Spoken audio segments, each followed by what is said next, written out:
est-il actuellement, pourquoi on s'intéresse à votre avis à la migraine, nous, neurologues et médecins généralistes? Il faut savoir que 8% des hommes et 18% des femmes sont touchés selon l'OMS et elles sont considérées, la migraine est considérée comme une deuxième cause d'handicap et de maladie chronique avec un retentissement sur la qualité de vie, qu'elle soit professionnelle ou familiale. Vous savez très bien que c'est une maladie qui a aussi un impact socio-économique important. C'est pour ça qu'il est impératif de prendre en charge ce genre de pathologie. Donc, migraine, premier motif de consultation chez le neurologue et surtout chez le médecin généraliste. 12 à 15% de la population générale est touchée, avec une nette prédominance féminine et un impact socio-économique important. C'est-à-dire qu'il faut savoir qu'il y a des migraines qui ne retentissent pas sur l'activité professionnelle.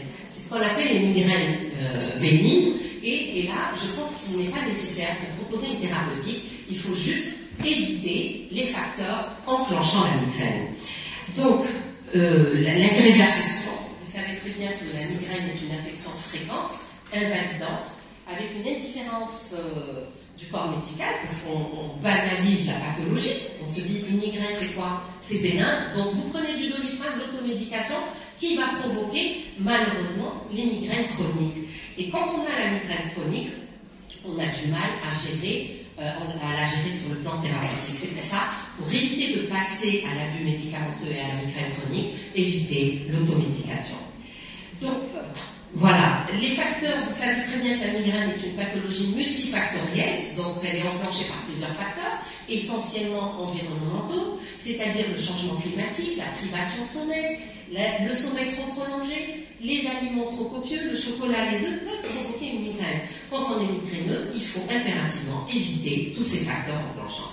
Sur le plan physiopathologique, que se passe-t-il? Vous savez très bien que la céphalée, elle résulte de quoi? Elle résulte d'une activation du système trigémino-vasculaire, c'est-à-dire, ce système trigémino-vasculaire est composé de fibres afférentes, les fibres afférentes du nerf du trijumeau, qui est très sensitif, qui va innerver, on voit très bien ici, je ne sais pas utiliser le pointeur, la durmère et les fibres de Brocalie. Une fois les neurones stimulés, qu'est-ce qui va se passer? Il y aura une libération d'un neuropeptide vasoactif. Ce neuropeptide vasoactif va envoyer un influx nerveux nociceptif qui va se relayer au niveau du tronc cérébral et arriver au niveau du thalamus, qui est le centre responsable de la douleur. Donc, si on se résume sur le plan physiopathologique, ce que vous devez retenir aujourd'hui, que la migraine est une pathologie neurovasculaire, à la fois neurogène, puisqu'il y a un neuropeptide qui est libéré, vasculaire, il y a une inflammation des méninges et des vaisseaux de Brocalie. Donc, ce qu'il faut savoir, que la céphalée, elle s'exprime comment? Par une vasodilatation. C'est pour ça qu'on demande comment on traite la migraine, les moyens non médicamenteux, le froid qui améliore la céphalée, alors que l'aura, c'est une vasoconstriction et elle résulte de la dépression corticale envahissante. Donc, qu'en est-il du diagnostic? Vous savez très bien que le diagnostic de la migraine est un diagnostic purement clinique. L'examen neurologique est normal. Qu'est-ce qui vous permet de faire le diagnostic? C'est l'interrogatoire. L'interrogatoire, quand il est bien mené, on arrive à se dire, est-ce que c'est une crise de migraine? Est-ce qu'on passe? Est-ce que c'est une migraine chronique? Est-ce que c'est une migraine épisodique? On verra par la suite les définitions ensemble. Le diagnostic donc reste purement clinique et bien sûr anamnestique, et que le diagnostic repose sur des critères. Donc nous avons les critères de l'International Heart Society qui permet de classer les migraines en migraines sans aura, et heureusement pour nous, les femmes, parce que c'est la migraine commune qui est moins grave. La migraine avec aura, elle est plus handicapante, surtout avec aura visuelle, sensitive, aphasie et motrice. D'accord? Donc, est-ce qu'à votre avis, faut-il demander une IRM systématiquement devant tout tableau de migraine? Oui ou non? Ben non, parce que la migraine, c'est un examen, on a dit, anamnestique et clinique. On ne demande l'IRM que si vous avez une symptomatologie brutale, aiguë, une céphalée inhabituelle, c'est un migraineux connu, mais il vient vous voir pour une céphalée inhabituelle qui s'accompagne de vomissements, de troubles visuels. Là, même s'il est migraineux, il faut probablement demander une imagerie cérébrale.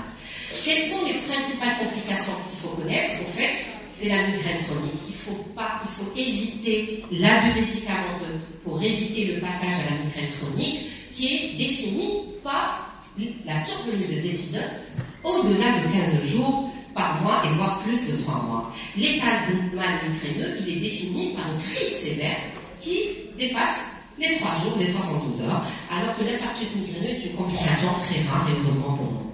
Donc, comment distinguer la migraine épisodique de la migraine chronique? C'est très important de connaître cela. Pourquoi? C'est pour instaurer un traitement de fond. Donc, la migraine épisodique, c'est une migraine qui survient par épisode. Elle dure moins de 15 jours. La migraine chronique, c'est une migraine, comme son nom l'indique, donc elle tarde dans le temps, et elle dure plus de 15 jours. Elle s'étale sur un mois, voire plus de 3 mois. C'est terrible. Ce qu'il faut savoir aussi, définir une migraine sévère. C'est quoi la migraine sévère? C'est une migraine où plus de 8 jours par mois, le patient se plaint de céphalée. D'accord? Comment, à votre avis, évaluer l'handicap migraineux? Il faut l'évaluer, cet handicap migraineux. Comment on va l'évaluer? On va l'évaluer en fonction de l'altération de la qualité de vie. Est-ce qu'il y a un retentissement ou il n'y a pas de retentissement? Pas de retentissement, ça veut dire que c'est une migraine légère, bénigne. Un retentissement, là, il faut proposer probablement soit un traitement de la crise, soit un traitement de fond. D'accord? Donc, l'handicap, on l'évalue par le nombre, par la fréquence des crises, par la durée qui dépasse supérieure à 24 heures, par l'intensité de la crise d'emblée, elle est sévère, voire très sévère, et par les signes d'accompagnement, c'est les signes digestifs qui font toute la complexité du tableau clinique. Parce qu'ils sont très gênants, les vomissements, les nausées, ça met à plat le patient et ça ne lui permet pas de reprendre son activité professionnelle. Donc, c'est très important d'évaluer l'handicap en fonction du retentissement sur la qualité de vie et sur les signes accompagnateurs de la migraine. Qu'en est-il de la prise en charge? Donc, vous savez très bien que dans la prise en charge de la migraine, il y a plusieurs volets. Nous avons le volet médicamenteux, le volet non médicamenteux. Quand c'est une migraine légère, qu'est-ce qu'il faut faire? Éviction des facteurs enclenchants. Quand c'est une migraine, alors, quand par exemple vous avez une migraine modérée ou sévère, là on va aller regarder un peu les traitements de la crise et les traitements de fond. Quels sont les patients chez lesquels il faut proposer un traitement de la crise et les patients chez lesquels il faut proposer un traitement de fond? Il faut faire la part des choses entre le traitement de la crise et le traitement de fond. Donc, pour le traitement de la crise, qu'est-ce qu'il faut savoir? Nous avons, pour le traitement de la crise, vous avez, l'objectif c'est quoi? C'est de réduire la fréquence et la sévérité de la crise. C'est ça l'objectif principal. Et bien sûr, améliorer la qualité de vie. Le traitement de la crise repose sur quoi? Sur des traitements médicamenteux spécifiques et non spécifiques. Les non spécifiques, c'est les analgésiques, le paracétamol, donc les anti-inflammatoires, les INS et les antalgiques usuels. Les traitements spécifiques, ce sont les triptans. D'accord? Il faut éviter les opioïdes parce qu'il y a un risque d'abus médicamenteux, risque de somnolence. Donc vous prenez des opioïdes et vous prenez la route, c'est très dangereux pour le migraine. Donc vous savez très bien, en premier palier dans les INS, en premier palier, c'est le paracétamol dans les migraines très légères, les INS en deuxième intention, et vous avez donc les antalgiques sont efficaces en cas de crise légère à modérée. L'aspirine, on peut proposer soit le paracétamol. S'il ne répond pas au paracétamol, on passe au deuxième palier qui sont les INS. S'il ne répond pas aux INS, là, il faudrait probablement proposer un traitement spécifique, qui sont les traitements qu'on verra par la suite. Donc les traitements de la crise, premier palier, le paracétamol, si ça ne donne pas, les INS. Et parmi les INS, vous avez le naltrexone sodique qui est très très utilisé dans la migraine et qui donne de très bons résultats. Les recommandations, ce qu'il faut savoir, c'est que la prise doit se faire précocement. Plus tôt on donne le traitement, plus tôt la migraine disparaît. D'accord? Donc il est très important de choisir l'anti-inflammatoire, le délai d'action est très important, et la durée d'action du produit est très importante. Donc le choix thérapeutique est très important. Donc si ça ne donne pas, le premier palier c'est les c'est le traitement non médicamenteux. Si ça ne donne pas, on passe au traitement spécifique qui sont les triptans, qui sont des agonistes sérotoninergiques et qui sont vasoconstricteurs. Donc vous savez très bien pourquoi ce sont des vasoconstricteurs. On sait très bien que la céphalée c'est une vasodilatation. Donc il faut donner des vasoconstricteurs et la prise doit être très précoce. Pour avoir un résultat, elle doit être précoce. Mais attention à une chose. Ne donnez jamais de triptan au moment de l'aura. Rappelez-vous tout à l'heure, l'aura correspond à une dépression corticale, elle se manifeste par une vasoconstriction. patient, vous donnez le traitement au début de l'aura, vous risquez un vasospasme ou une pathologie cardiovasculaire. Donc le risque sera accru.